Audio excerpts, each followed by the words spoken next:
cho ni tu mang ri penang ro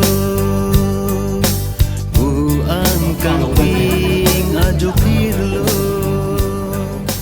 nang pan ora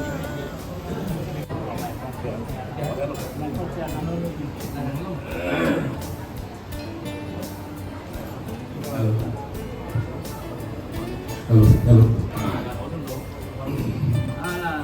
Amen tu lah.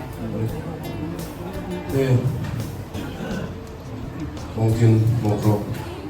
alam pulangnya di alam kimi alam kicau alam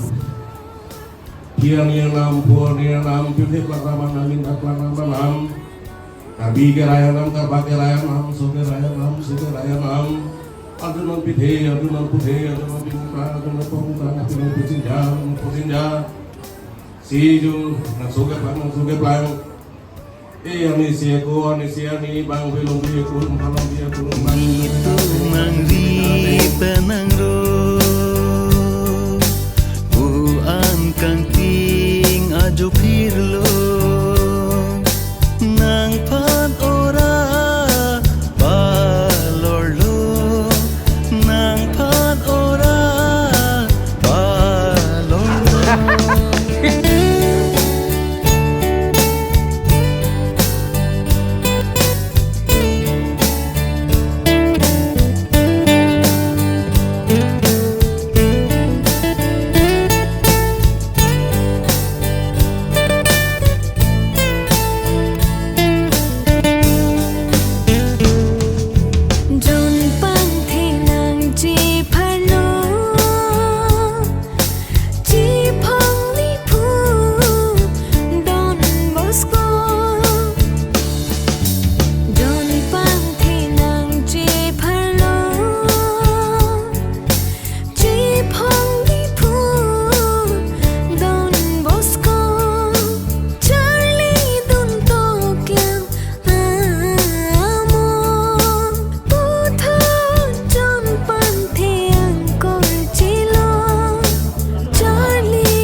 Charlie ang deng jut po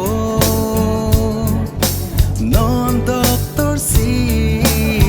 nang manlo non Charlie ang deng jut po non doktor si nang manlo punso nang choklo de choklo rumbe kaboche alamo bin kham rija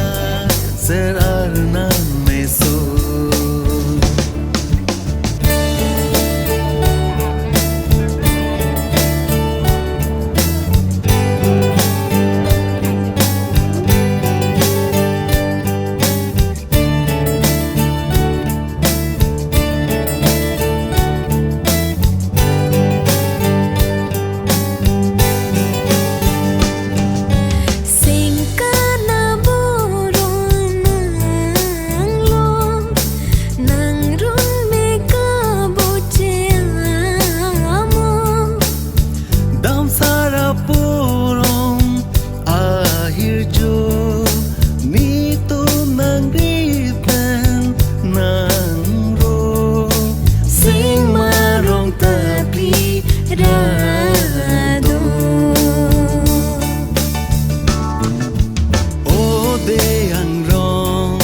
Reng milso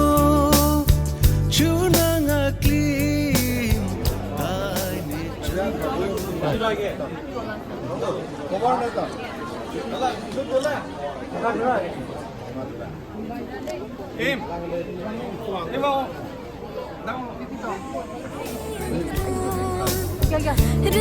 Ring